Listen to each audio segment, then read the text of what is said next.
Welcome to the History of European Theatre podcast, and thanks for joining me on this journey through millennia of theatrical history.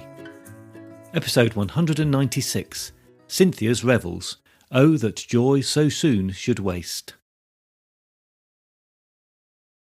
Before we get started today, I wanted to mention that I recently appeared as a guest on a podcast produced by the European Review of History Journal, where I chatted with host Dr. Ruby Rutter about podcasting on theatre history as part of their series on history and entertainment. We talked about why I started the podcast, what I cover, and I picked some of my favourite moments to discuss. If you'd like to hear more from me and a bit more about the process and thinking behind the podcast, then you can find that episode on the podcast feed for the Review of European History podcast. I'm in rather illustrious company as part of that series, and you might like to give their other episodes in this and their previous series a listen. And if you would like to take a listen to all of that, I've put a link in the show notes. But now it's back to Ben Jonson. Following on from the humours plays Every Man in His Humour and Every Man Out of His Humour, Jonson stayed with comedy for his next offering. But rather than returning to the public stage and the adult playing companies, he turned his attentions to the court and the children's companies that were very much in vogue at the time. Jonson, one feels, was always searching for popularity. But as you will hear, there were some other very good artistic reasons for his choices. But certainly, not least of his concerns was his continuing search for favour with the court and the income that such appreciation would bring him. Cynthia's Revels, subtitled The Fountain of Self-Love, was first played at the indoor Blackfriars Theatre in late 1600 or early 1601, and was performed by the Children of the Chaple, the troupe of child actors that I have mentioned in previous episodes. Thanks to a preface in the first folio of Jonson's plays and poems, we know the names of the actors who appeared in that first production. Among others, Nathan Field and John Underwood are mentioned, both of whom went on to be members of the King's Men. Salomon Pavey is also in the list. He was a boy actor who died young. Jonson wrote a poem in his memory mourning his passing as a great talent lost to the art much too early. There are also some comments recorded that suggest that the play was performed at court in January 1601 as part of the Christmas season revels. But it was not very well received there, and I'll tell you more about that later in the episode. As you will hear, this play, like many of Jonson's, is long and has a large cast, so initially it seems a bit surprising to hear that it was first performed by a troupe of child actors. As you may remember from previous episodes, the child troupes developed out of the church choirs set up to provide services to the monarch in the 12th century. And they added theatrical performances to their choral repertoire through the later medieval and Tudor periods. Under a new choir master, the boys from the choir of St. Paul's returned to public theatrical performances in 1599, after being absent from the stage for more than a decade. They had the advantage of not being under the normal theatrical rules that governed the City of London, so that they could perform in the city and also were not subject to the approval of the Master of the Revels. The troupe at the Blackfriars did not share all of those benefits, but they were similarly trained singers, musicians and performers, and therefore it's no surprise to find that the plays they performed, like Cynthia's Revels, are rich in music and song. Their origins as a choir rather than as a commercial playing troupe also meant that more performers were available than in the typical adult playing companies, so playwrights could be less constrained in the number of characters they created. This suited Jonson's method of presenting a large cross-section of society through characters in his plays, and several of his plays were first performed by child companies. The small stature of the boys also lent to parody of their rivals, and musically they stood, metaphorically speaking, head and shoulders over all but the best of the adult companies.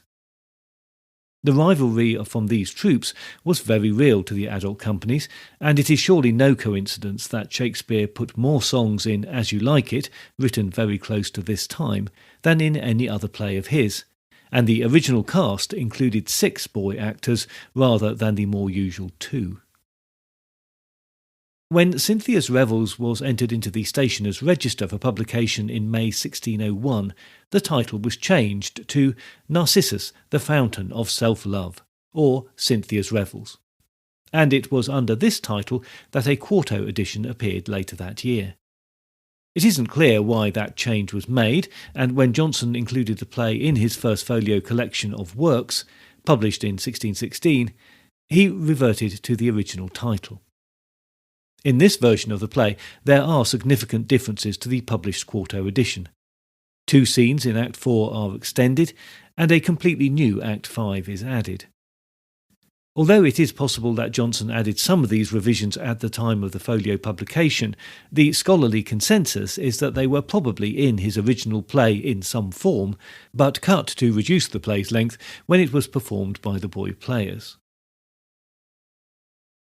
This play is also a fine example of how seriously Jonson took proofreading his plays for publication.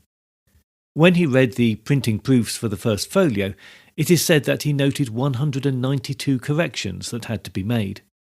Being a typeface compositor and working on a Jonson project must have been an exacting experience. Here is a very brief synopsis of the play. Cynthia's Revels opens with 3 page boys arguing over the cloak that is to be worn by the player who will deliver the prologue. They draw lots for the cloak, and when the first one, Anides, loses the first lot, he starts impromptu to tell the audience what happens in the play. The attempts by the other 2 boys to stop him descend into a shouting match and a brawl over the cloak, where they insult each other, the author and the audience. As the play proper opens, we hear that the goddess Diana, who is also called Cynthia, has commanded that solemn revels should be held in the valley of Gargraphi in Greece. The gods, Mercury and Cupid, arrive and are soon locked in an argument.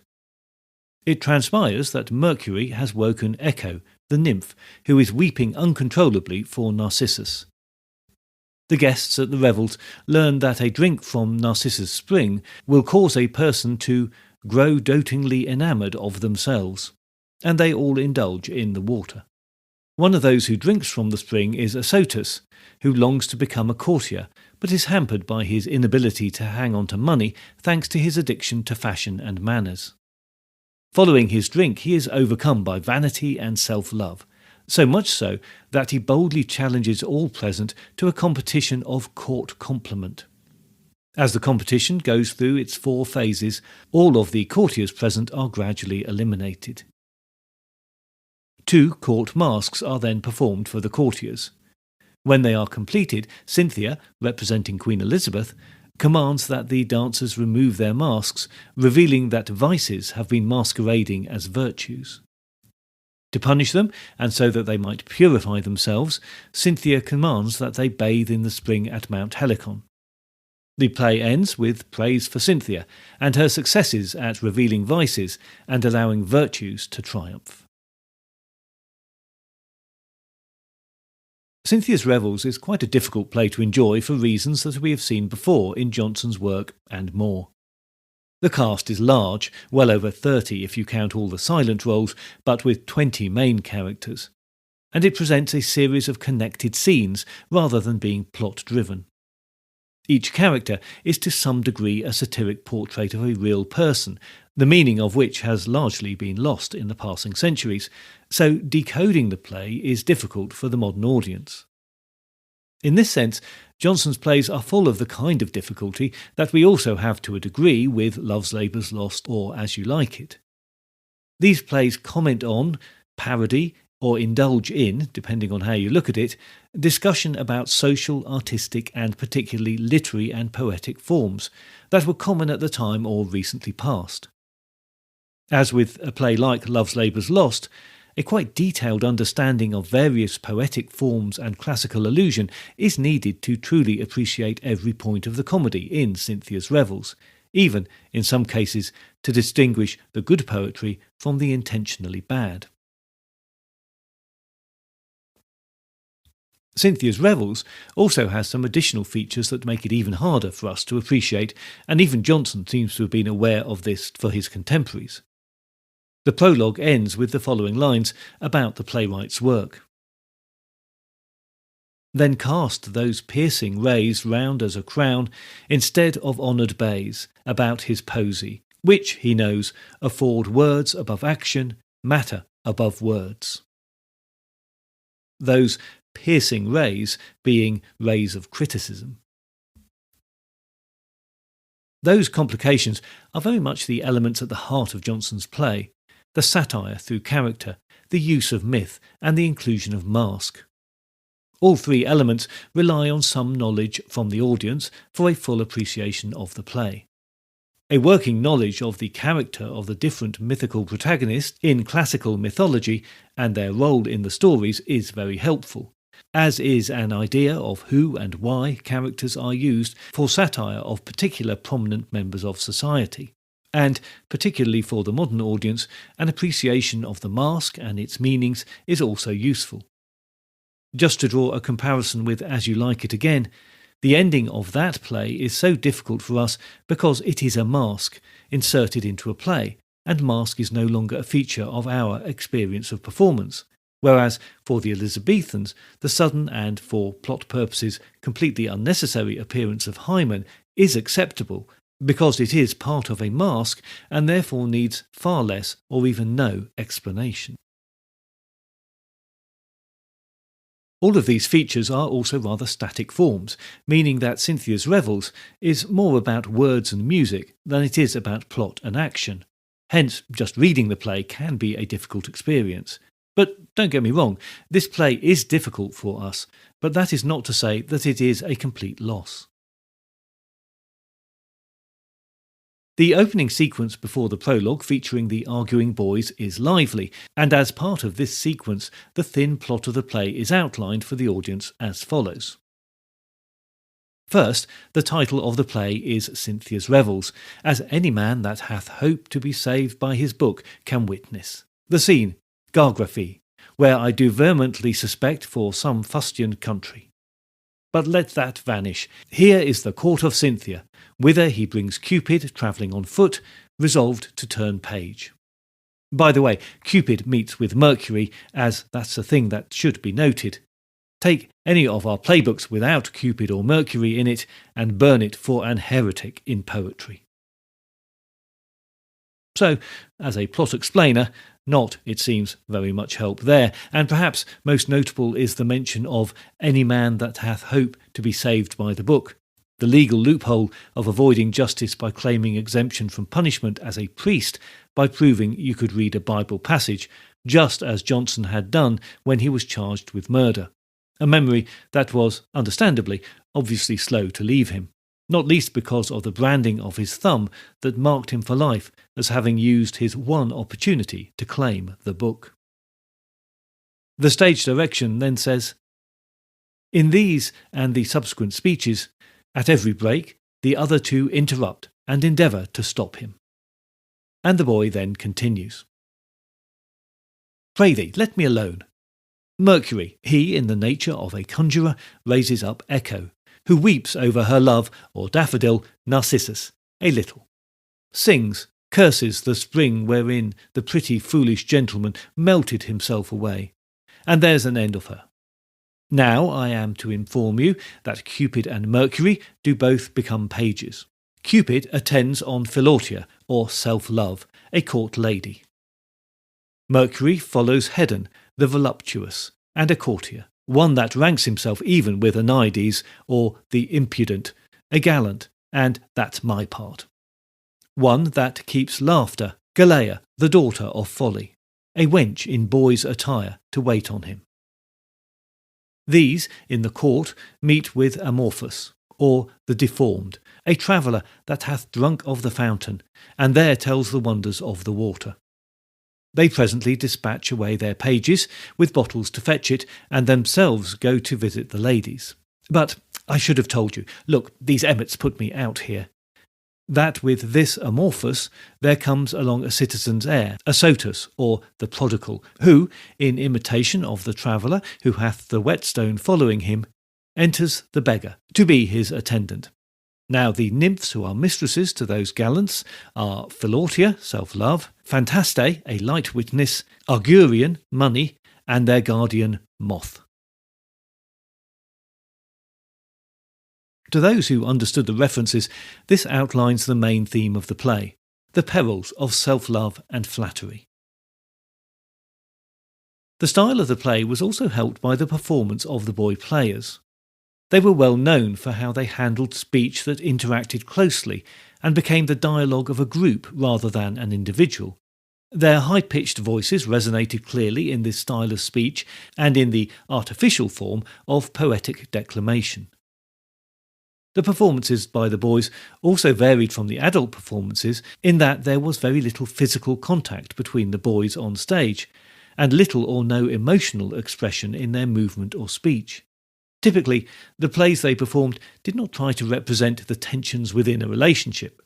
Perhaps for technical reasons concerned with the maintaining of the boys' ability to perform, scenes tended to be short, and no one character carries the play, no one part is excessively long. So what really marks out all of these plays for the child troupes, and it is true of Cynthia's Revels, is quick and witty dialogue spread across multiple characters, so that only in its totality does a scene relate to the central character or idea. In Cynthia's Revels, there is only one long soliloquy, this given by the character Crites, but overall, his part is no more lengthy or complicated than that of the other main character, Amorphous. So, following the plot of the play is not particularly useful, and it is through the satire in the characters and the amalgamated views of them that we can get some understanding of Jonson's intentions. For the courtly characters, each male character is verbally sketched out by Mercury, and for the female characters by Cupid. Important as these are to Jonson's purpose, they are rather long speeches and have the effect of holding up what little plot progression there is. This was all being presented in the context of a time where printed satire, which included books devoted entirely to satirical sketches of prominent individuals, were banned by the Archbishop of Canterbury, and the satirists moved onto the stage. Some critics see this type of theatrical technique as simply the satirists moving their skills wholesale from the page to the stage. As an example, here is Mercury's sketch of Crites, which is prompted by the character walking across the stage. There is no dramatic purpose to this entrance and exit other than to prompt Mercury's analysis. So, Mercury says of Crites, "A creature of a most perfect and divine temper, one in whom the humours and elements are peaceably met, without emulation of presidency. He is neither too fantastically melancholy, too slowly phlegmatic, too lightly sanguine, or too rashly choleric. But in all so composed and ordered, as it is clear, nature went about some full work. She did more than make a man when she made him. His discourse is like his behaviour, uncommon, but not unpleasing. He is prodigal of neither. He strives rather to be that which men call judicious than be thought so, and is so truly learned that he affects not to show it. He will think and speak his thoughts both freely, but as distant from depraving another man's merit as proclaiming his own. For his valour 'tis such that he dares as little to offer any injury as receive one. In sum, he hath a most ingenious and sweet spirit, a sharp and seasoned wit, a straight judgment and a strong mind. Fortune could never break him, nor make him less. He counts it his pleasure to despise pleasures, and is more delighted with good deeds than goods. It is a competency in him that he can be virtuous. He doth neither covet nor fear. He hath too much reason to do either, and that commends all things to him." The play forms part of the Poetaster, the Battle of the Poets, where Jonson, Thomas Dekker, Henry Chaple and others traded barbs and insults within their plays. In his play Satire and Masque, Dekker accused Jonson of portraying himself as the character of Crites in Cynthia's Revels.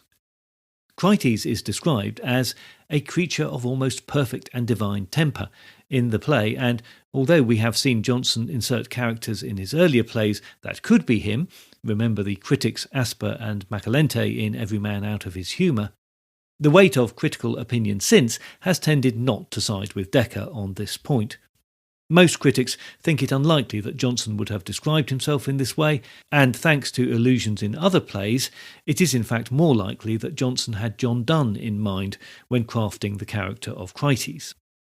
John Marston, Jonson's sometime theatrical collaborator and sometime apparent enemy, is also thought to be satirised in the character of Anides. But as is often the way with Jonson, the satire is not so obvious that any one individual can be firmly associated with it. And just to complicate things, in this case, others have suggested that Anides is a satiric version of Dekker. Similarly, attempts have been made to identify the satiric target of the other characters in the play, but with little obvious success or consensus, apart from Axtion, who might just be a portrait of Robert Devereux, the second Earl of Essex, and Arete, Cynthia's lady-in-waiting, who is likely based on Jonson's patron Lucy, the Countess of Bedford. In Cynthia's Revels, we get the first use of a word, as cited by the Oxford English Dictionary, that is significant to Jonson's next play. Cupid comments on a character who has just entered onto the stage, saying, "'Tis Madam Maria, guardian of the nymphs, one that is not now to be persuaded of her wit. She will think herself wise against all the judgments that come. A lady made all of voice and air, talks anything of anything. She is like one of your ignorant poetasters of the time, who, when they have got acquainted with a strange word, never rest till they have wrung it in, though it loosen the whole fabric of their sense." So the poetaster is used here as a derogatory term for the creator of bad poetry. But that is only the start of where Jonson takes that word in his next play, called The Poetaster. But more of that another time. The masque that ends the play is typical of the form. Courtly characters appear in costume with emblems attached to them. An MC explains each character to the audience. Apart from any enjoyment that could be gained by elaborate sets or surprising and lavish effects, this is just about as exciting as a masque gets. The art of the masque is in the juxtaposition between the character in costume and the courtier playing him or her in the disguised identity. The purpose of the masque, generally and in this case, is to express an idea by poetic and visual symbolism. The physical relationship of the characters portrayed in the masque was therefore paramount, and in this way the masque reflects on the play itself, which is a play based on the relationship and interaction of characters rather than features we might expect, such as plot and suspense. It is impossible not to think that one of the main aims of this play was to ingratiate Jonson with Queen Elizabeth, and thereby gain some patronage from her. The character of Cynthia is a portrait of the Queen in mythological guise. As the virgin huntress, Cynthia, the goddess Diana, is the most flattering form that Jonson could find for the Queen. Hesperus launches an appeal to Cynthia, the Queen, as he sings this song, which is now often included in collections of poetry as an example of Jonson at his most charming. Queen and huntress, chaste and fair, now the sun is laid to sleep, seated on thy silver chair, state in wonted manner keep. Hesperus, enters thy light, goddess exceedingly bright. Earth, let not thy envious shade dare itself to interpose. Cynthia's shining orb was made heaven to clear when day did close. Bless us then with wished sight, goddess exceedingly bright. Lay thy bow of pearl apart, and thy crystal shining quiver. Give unto thy flying heart space to breathe, how short soever. Thou that makest a day of night, goddess exceedingly bright. And Cynthia's response, not surprisingly, is lyrical and generous, but firmly confirms the status quo and the benevolence of the Queen. When hath Diana, like an envious wretch, that glitters only to his soothed self, denying to the world the precious use of hoarded wealth, withheld her friendly aid? Monthly we spend our still repaired shine, and not forbid our virgin waxen touch to burn and blaze, while nutriment doth last. That once consumed, out of Jove's treasury, a new we take, and stick it in our sphere, to give the mutinous kind of wanting man their looked-for light. Yet what is their desert? Bounty is wronged, interpreted as due. Mortals can challenge not a ray by right, yet do expect the whole of Cynthia's light. But if these deities withdraw their gifts, for human follies what could men deserve but death and darkness? It behoves the high, for their own sakes, to do things worthily. But for Jonson, and particularly for the audience at court, the subtext of Hesperus's song is very much more politically charged than it sounds now, and this sequence may well have been the reason why the Queen was displeased with the play in 1601.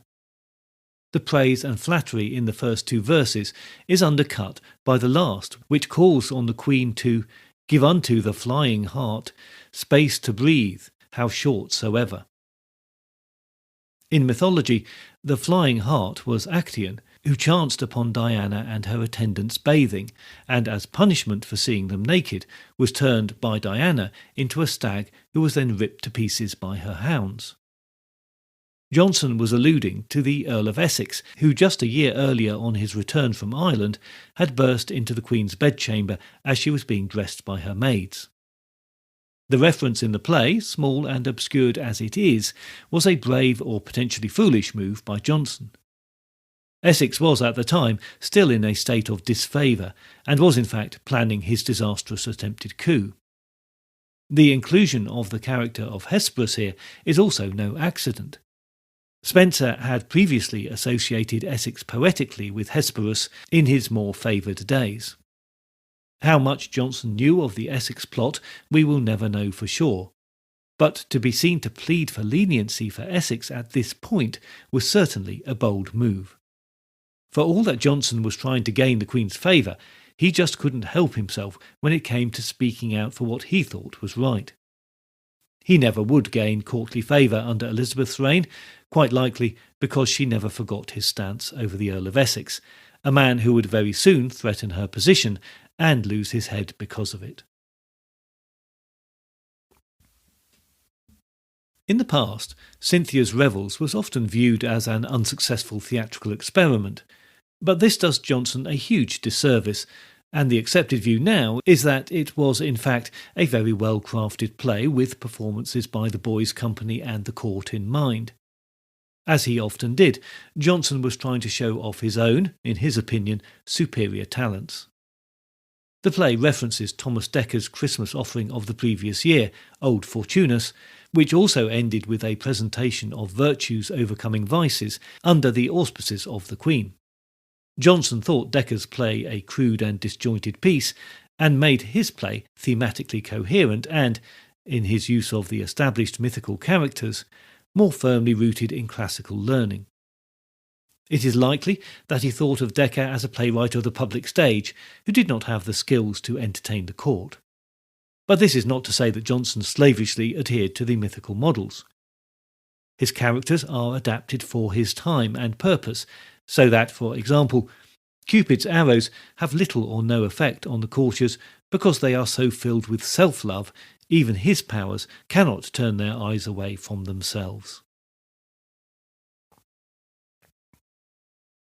In the 1912 edition of Jonson's collected plays, editor A.C. Judson argued that the play was a strangely unusual work by Jonson because of its unrealistic form, but argued strongly that this was because Jonson was heavily influenced when writing it by the works of John Lyly, and particularly his play Endymion. He saw several of the characters in the play as being simply copies of those in Lyly's play. Jonson certainly would have appreciated much in Lyly's work, but at one point he referred to them as long-dead plays, so, as he saw it, plays from a past era. So it seems unlikely that he would have engaged in such plays through imitation, and others have suggested that Jonson was attempting to satire Lyly in Cynthia's Revels, but didn't really pull it off. Jonson himself, of course, was not of that view. Very optimistically at the end of the play, Cynthia rewards Crites for his services in revealing the vices, saying, "We do approve thy censure, beloved Cites, which Mercury, thy true propitious friend, a deity next to Jove beloved of us, will undertake to see exactly done. And for this service of discovery, performed by thee in honour of our name, we vow to guerdon it with such due grace as shall become our bounty and thy place. Princes that would their people should do well must at themselves begin as at the head, for men by their example pattern out their imitations and regard of laws. A virtuous court a world to virtue draws." But such reward was not forthcoming, and in his Satire and Masque, Dekker has the character of Horace, taken to be a caricature of Jonson, saying, "When your plays are misliked at court, you shall not cry mew like a pussy-cat, and say you are glad to write out of the courtier's element." Whatever the public reception was, Jonson seems to have retained his confidence in the play. He sent a copy of the 1601 quarto edition to his patron Lucy, Countess of Bedford, with a dedicatory poem where he calls her Cynthia's fairest nymph. Surely not something he would have done had the play been a complete flop. And in the epilogue, Jonson leaves us with another conundrum to contemplate. The speaker of the epilogue, who is not specified as a character in the printed script, is puzzled by the author's instruction that he be neither faint, remiss, nor sorry, sour, serious, confident, nor peremptory. But then he concludes by apparently ironically quoting Jonson himself. "Gentles, be't known to you, since I went in, I am turned rhymer, and do thus begin. The author, jealous how your sense doth take his travails, hath enjoyed me to make some short and ceremonious epilogue. But if I yet know what I am a rogue, he ties me to such laws as quite distract my thoughts, and would a year of time exact. I neither must be faint, remiss, nor sorry, sour, serious, confident, nor peremptory. But betwixt these, let's see, to lay the blame upon the children's action, that were lame. To crave your favour with a begging knee were to distrust the writer's faculty. To promise better at the next we bring prorogues disgrace, commands not anything. Stiffly to stand on this and proudly approve the play might tax the maker of self-love. I'll only speak what I have heard him say. By, 'tis good, and if you like it, you may."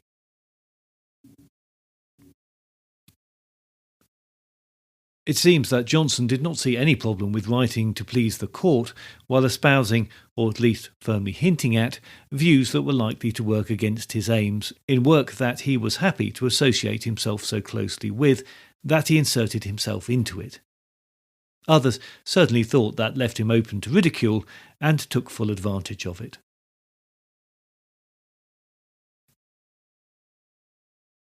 Cynthia's Revels has retained its place in history more for being part of the Poetaster than for any great stage success. It is viewed as one of Jonson's less successful plays and has been little performed beyond his lifetime. Some critics have gone as far as to call it repugnant and stupefyingly dull, while others have forgiven its faults by seeing it as a learning exercise in dramatic comedy that would bear fruit in Jonson's later masterpieces. Consequently, it has not left much of a mark on theatre in the subsequent centuries, but I did find one place where it is cited as an influence. The Ode to Cynthia, Queen and Huntress, which I quoted earlier, was used by Mike Oldfield on his 1978 Incantations album, where Diana the Huntress appears as a recurring theme. The album made for good background listening as I wrote this episode. Next time, in a special guest episode, we will be taking a wider look at the Elizabethan experience. Broadly speaking, there are two views of the Elizabethan period. It's either the great expansion of English influence, arts and culture, or it was a dark time where a police state governed your every action and thought, interspersed with bouts of plague that killed thousands seemingly at random. So, really, how was life for the Londoners who filled the Globe Theatre day after day? In the meantime, if you haven't already done so, please join the Facebook page or group, or find the podcast on Instagram or Blue Sky to keep up to date with new episodes and other theatre-related things. If you do feel able to help out with the costs of running the podcast, then please head on over to Patreon, where you will find additional content for a small monthly fee or a one-off donation for selected episodes. You can also make a one-off show of support through Ko-fi.com. I look forward to your company next time, but if you have any comments or concerns in the meantime, you can contact me by email at thoetp@gmail.com or through the website, where you can leave me a voice message by clicking on the microphone icon, or you can write to me on the contact page. That's all at www.thehistoryofeuropeantheatre.com.